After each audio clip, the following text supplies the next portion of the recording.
Magandang hapon Pilipinas, ito po ang PTV Special Coverage. Ito po ang ating pagtutok sa pag-alis po ni Pangulong Rodrigo Roa Duterte patungo po ng Russian country.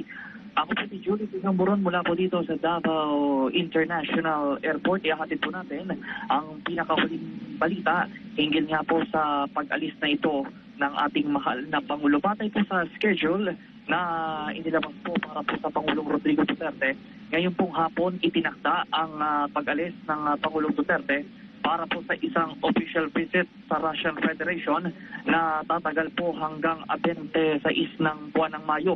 Ang pagbisita po ng Pangulong Duterte sa Russia ay bilang tugon na rin po sa imbitasyon sa kanya ni Russian President Vladimir Putin noong sila po ay nakita sa APEC meeting sa Peru noong Nobyembre ng nakaraang taon. Na andito na po ang ilan sa mga gabinete ng Pangulong Rodrigo Duterte, gayon din po ang ilang mga matataas na opisyal ng pamahalaan. Kasama po ng Pangulo ang ilan niyang gabinete na dadalo po sa mga pulong na ito sa kanilang mga counterpart agencies at officials para talakayin naman ang mga programa at cooperation project na kung saan nga po ay ilan doon sa tutunguhin ni Pangulong Duterte ang Moscow at ang St. Petersburg kung saan nga po pinanganak itong si President Putin. Sa pamamagitan din ng pagbisitang ito ng Pangulong Duterte, inaasahan ang pagtatagpa ng relasyon ng Pilipinas at Russia alinsunod sa isinusulong na independent foreign policy ng Pangulong Duterte. Anumang pong oras ay inaasahan na po ang pagbibigay ng departure speech ng ating mahal na Pangulo dito po sa Davao City International Airport. Ito pong pagbibigay niya ng departure speech ay palagian po kapag siya nga po ay umaalis o di kaya po ay dumadating po sa ating bansa. Ito po ang PTV Special Coverage. Muli ako po si Julius Desamboron mula po dito sa Davao City International Airport. Alam niyo po mga kababayan, nakatakdang din pong magsagawa ng bilateral meeting sa pagitan ng mahal na Pangulo. At yung una po ay kay Prime Minister Dmitry Medvedev. At ang ikalawa naman po ay itong pulong na nila o pulong po ni Pangulong Duterte kay Russian President Vladimir Putin. Lalagda po ang dalawang leader na ito dun sa mga mahalagang aspeto in terms of the military and defense cooperation at malabanan po ito pong at mga kontra itong terorismo, illegal na droga at trafficking.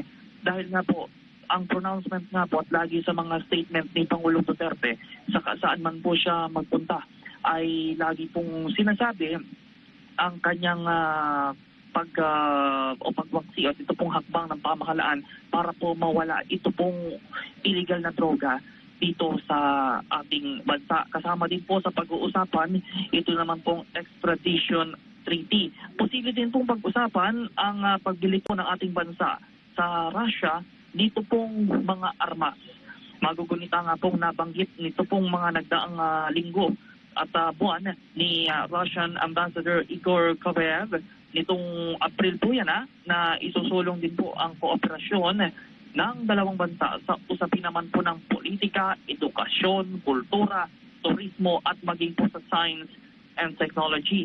Sinabi naman po ni Trade and Industry Secretary Ramon Lopez na ang official visit na ito ay magbubukas at magbibigay daan po sa karagdagang pamumuhunan sa pagitan ng dalawang bansa. Magsisilbing daan din ito para sa pagtaas ng agricultural exports ng Pilipinas, kasama na po ang produktong saging na ini-export nga po natin dahil dito pong nung dumating po ang Pangulo, galing po sa kanya naman pong pagbisita sa China, ay binalita po niya, ito pong magandang balita, na balik na po sa normal ito pong sektor ng agrikultura sa Pilipinas. Dahil nga po ito doon sa kumbaga nga po ay balik na po sa pag-i-export ang ating bansa ng produktong saging din itong at iba pang agri-products doon sa bansang China. Kung susumahin nga po natin itong 2016, nasa kabuuang $226 million po ang kabuuang naging bilateral trade ng Manila at ng Moscow. At sa pagbisita nga po ng Pangulong Duterte, pagpunta nga po niya para nga po sa kanyang official visit sa Russia, ay inaasahan po na mas tatatag pa at tataas pa at madadagdagan pa itong pamumuhunan dito sa ating bansa sa pagitan na rin po ng Russia at ng Pilipinas dito nga po sa mas matatag na relasyon.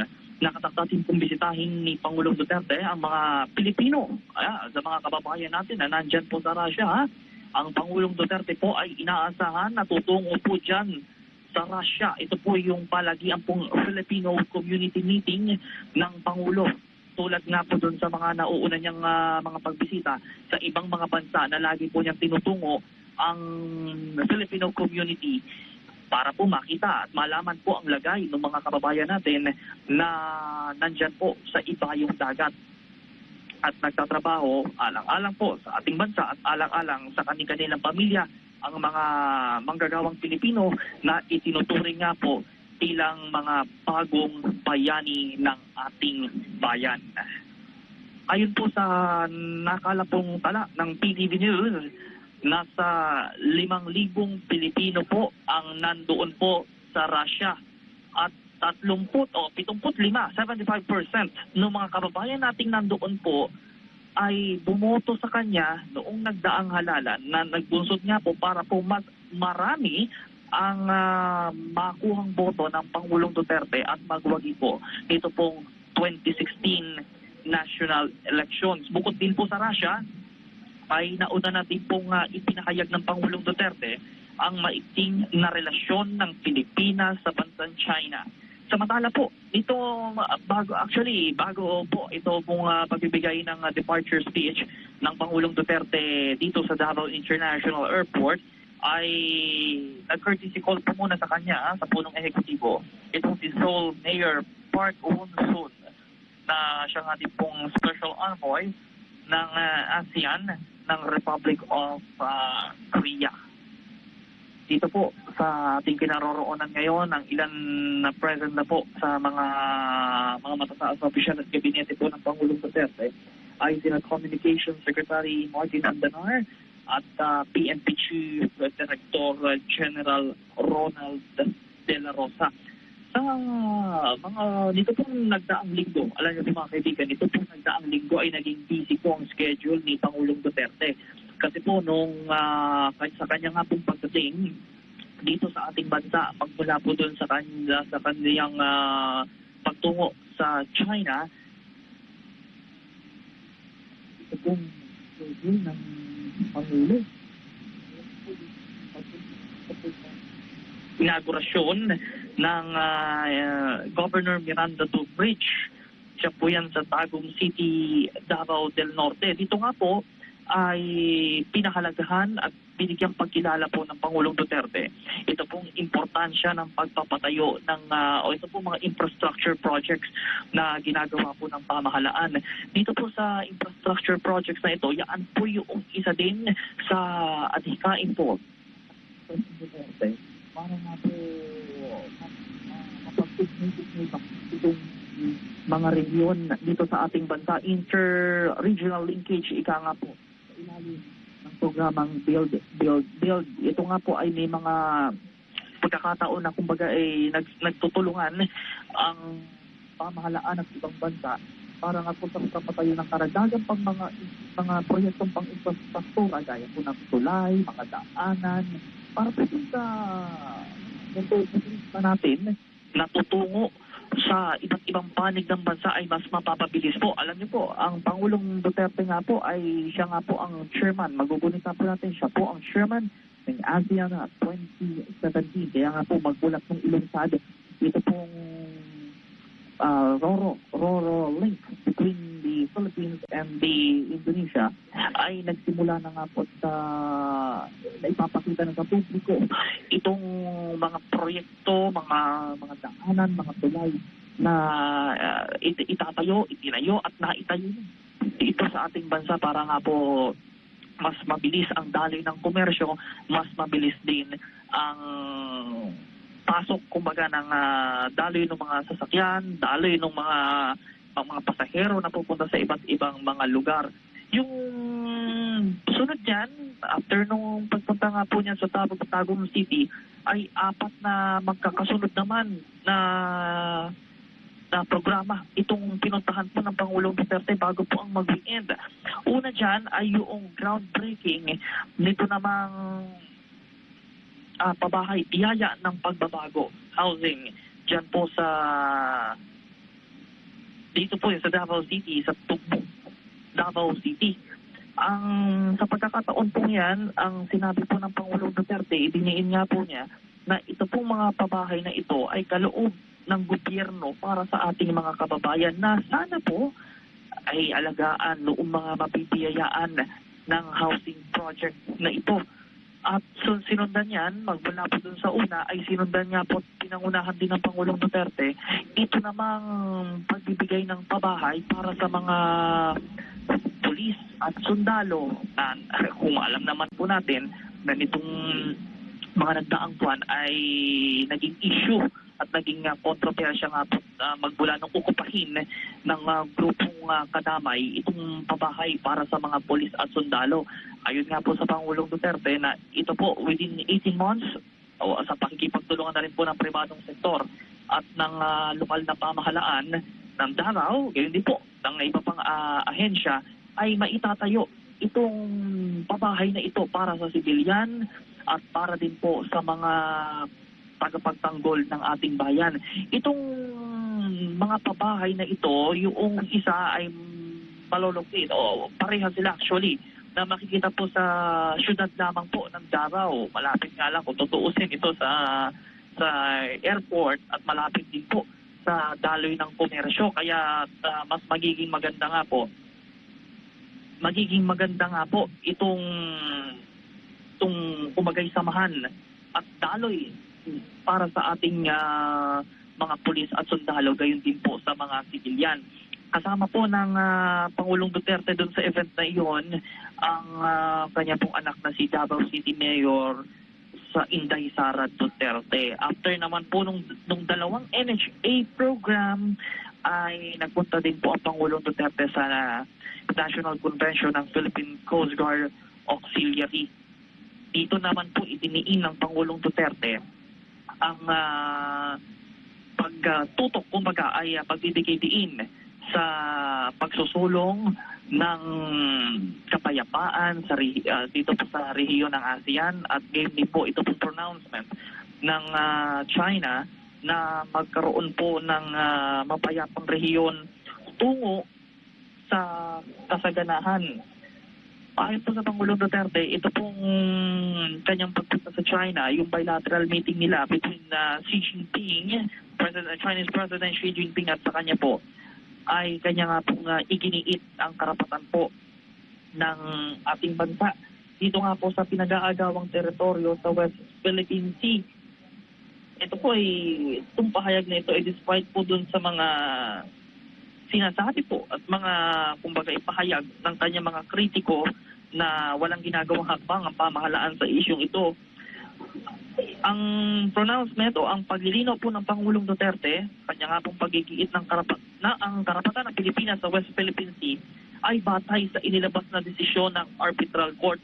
Gayunman, ang paglalahad nga po ng China na ang pagmamayari sa disputed islands ay nakabatay sa kanila pa pong kasaysayan.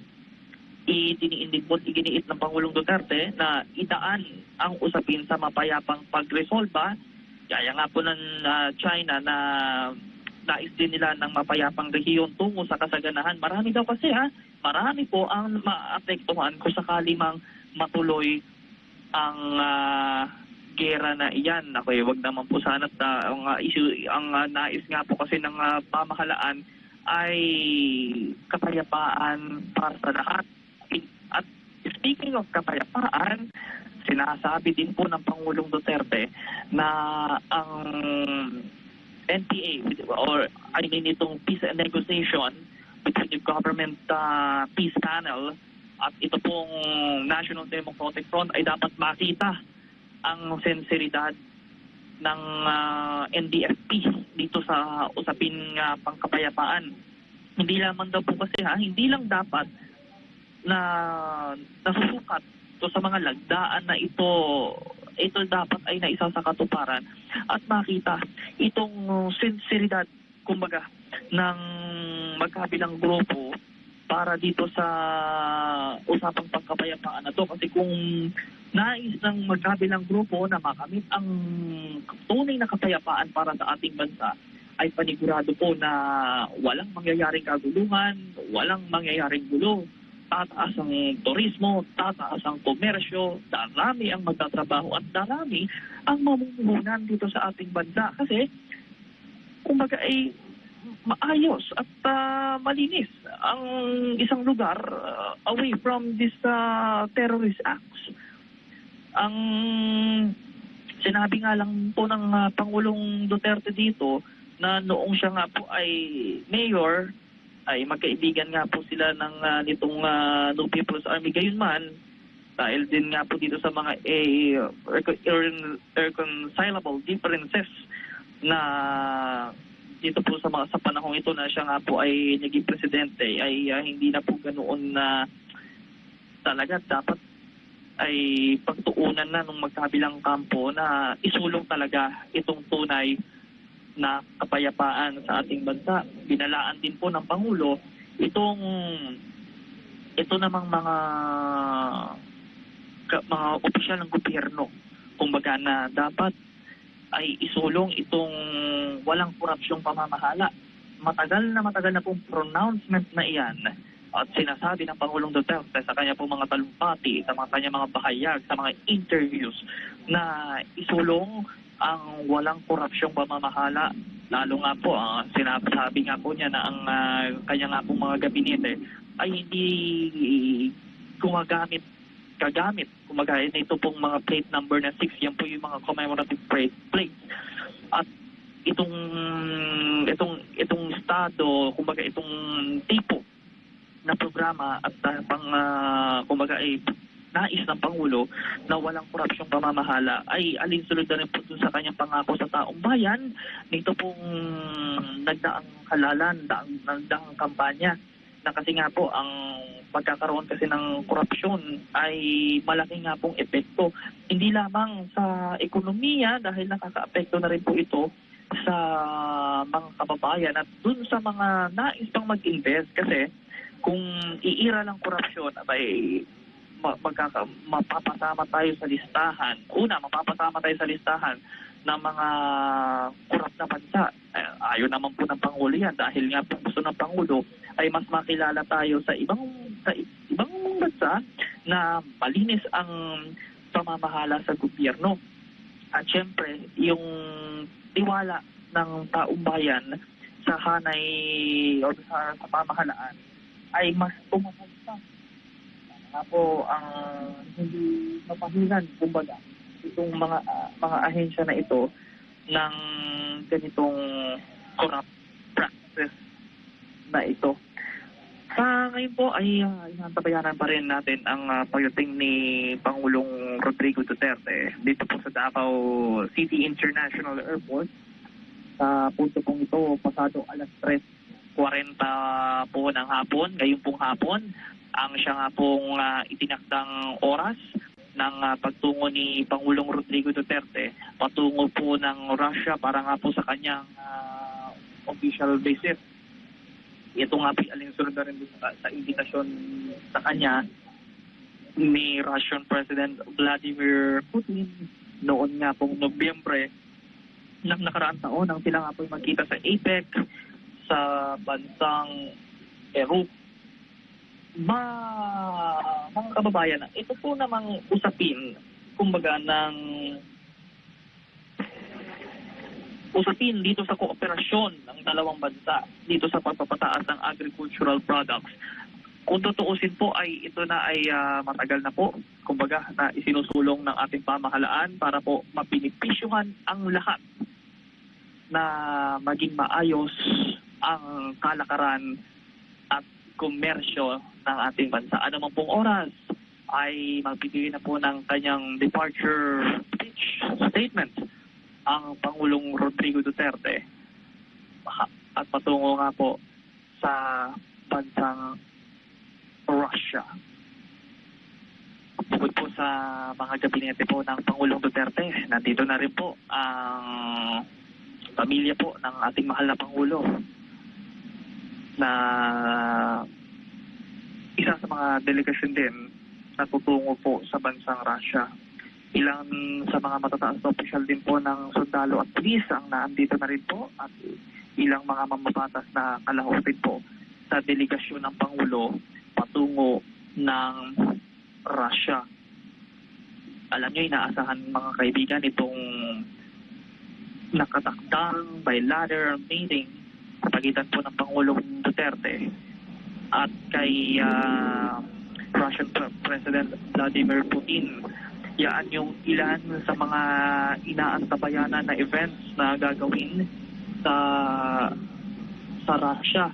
Lalo pat na nitong, syempre, no, sa pagpunga po ng Pangulong Duterte ay lalong bumabango, kumbaga, sa ibang mga bansa. Itong ating bansa sa ilalim nga po ng pamumuno ng ating mahal na Pangulo. Mayroon din po, o batay po naman sa inilabas na schedule na ang dating po ng Pangulong Duterte ay sa Moscow, Russian Federation po. At nakatakda rin pong dito sa nakatakdang pagkikita nila ay mayroon pong expanded bilateral meeting. Meron din pong pagpunta doon sa mga wreath laying na gagawin sa Tomb of the Unknown Soldier. Nandiyan po yan sa Russia. At ito pong conferment, magbibigay ng doctorate degree at Moscow State Institute of International Relations. Ang ulong ng Pangulong Duterte ay nakatakda rin po bago po magtapos ang kanyang pong official visit sa bansang Russia. At syempre, hindi nakakalimutan nga dyan itong meeting with the Filipino community. Sinabi nga po natin na importante at yan ang tinututukan ng pamahalaan ng administrasyon po ni Pangulong Duterte kapag siya nga po ay nagtutungo po sa ibayong dagat. At ito yung pagbibigay doon sa ating mga kababayan nagtatrabaho para sa kanilang pamilya. Para sa kanilang pamilya na kumbaga ay para maiahon sa hirap na tinutulungan din po ng pamahalaan.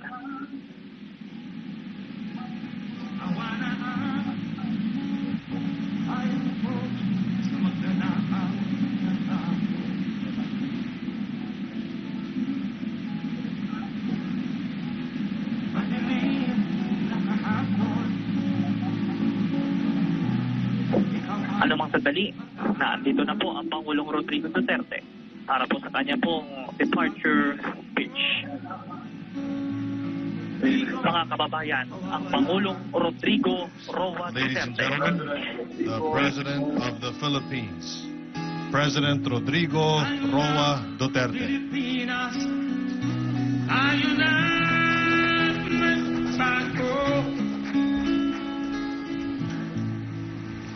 Kindly sit down. Thank you. Executive Secretary Salvador Medialdia, Secretary of Foreign Affairs Alan Peter Cayetano, and other members of the Cabinet present, Mr. Vadim Belakabov, who charge the affairs of Russian Embassy, Engineer Agnes Udang, the Area Manager, Civil Aviation Authority of the Philippines, fellow workers in government, my beloved countrymen.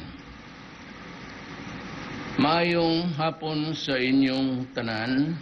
I speak to you now before I leave for my official visit to the Russian Federation.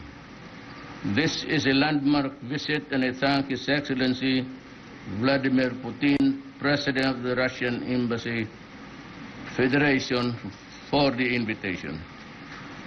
This visit is most anticipated, having been the product of my previous meeting with Prime Minister Dmitry Medvedev in Laos and with President Vladimir Putin in Peru and most recently in Beijing.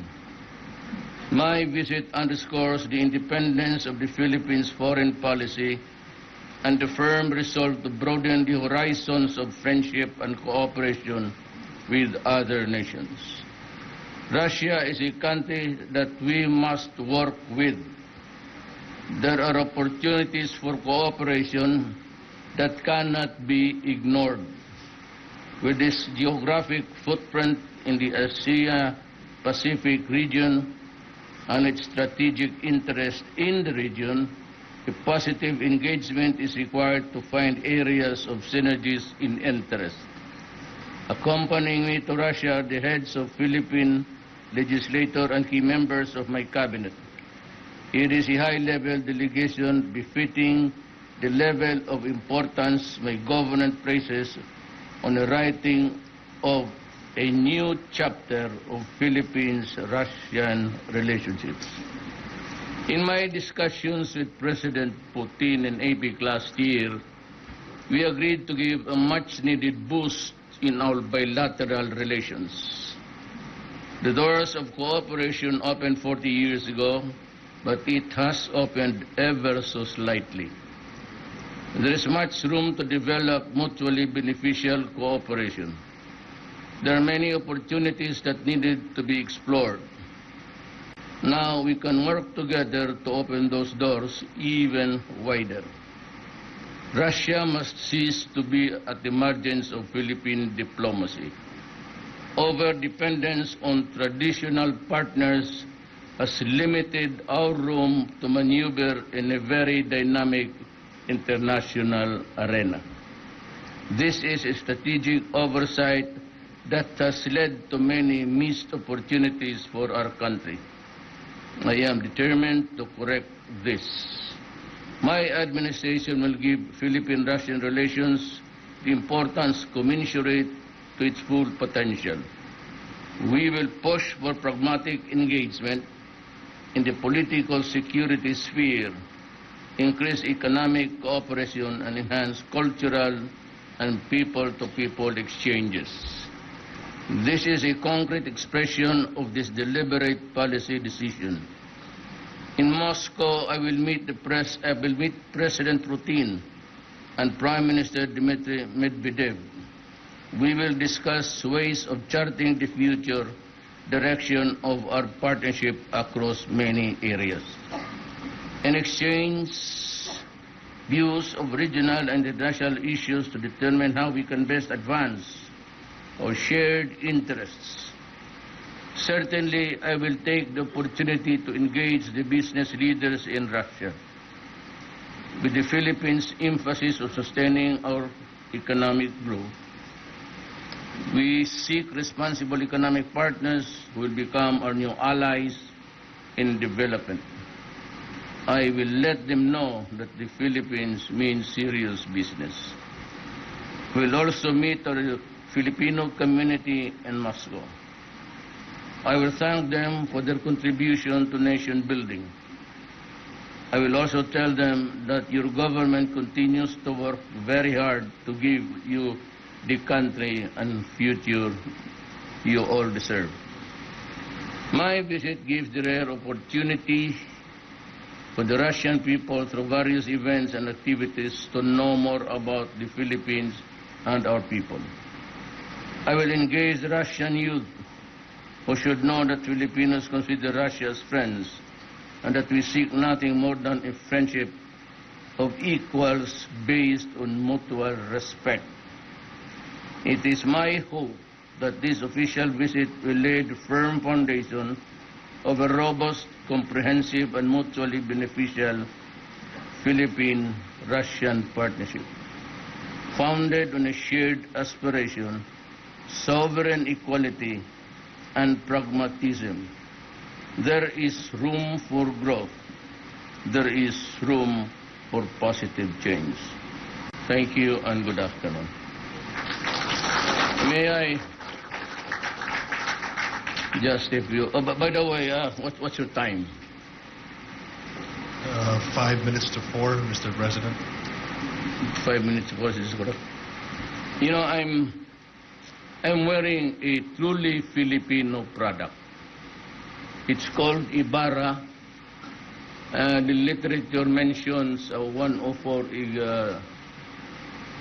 Ignatius Street in Quezon City.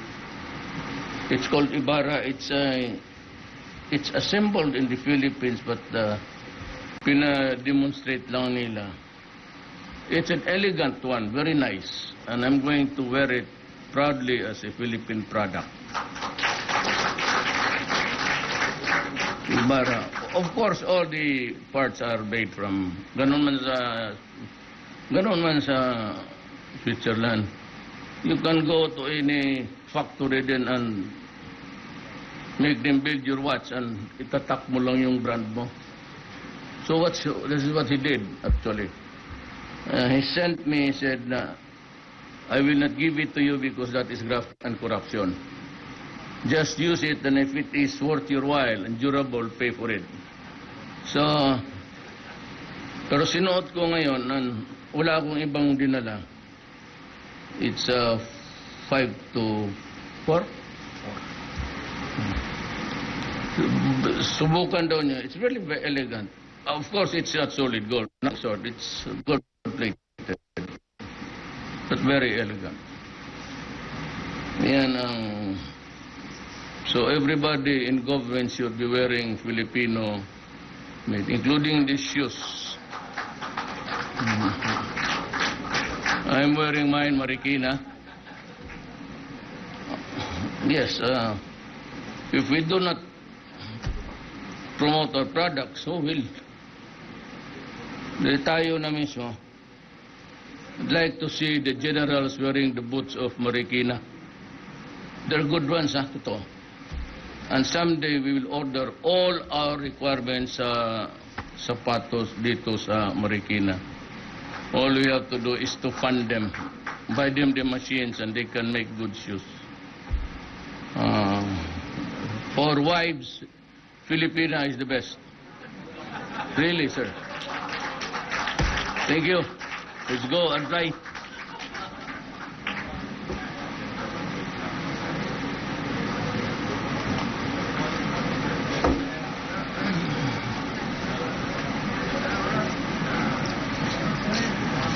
Is the ambassador with us? Be right.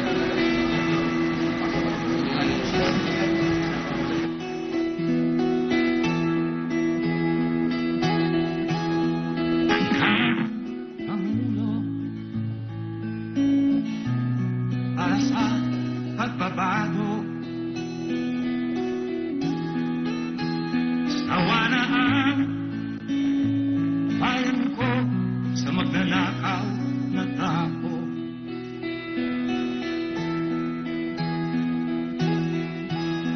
Madilim na kahapon, ikaw ang mag-aahon.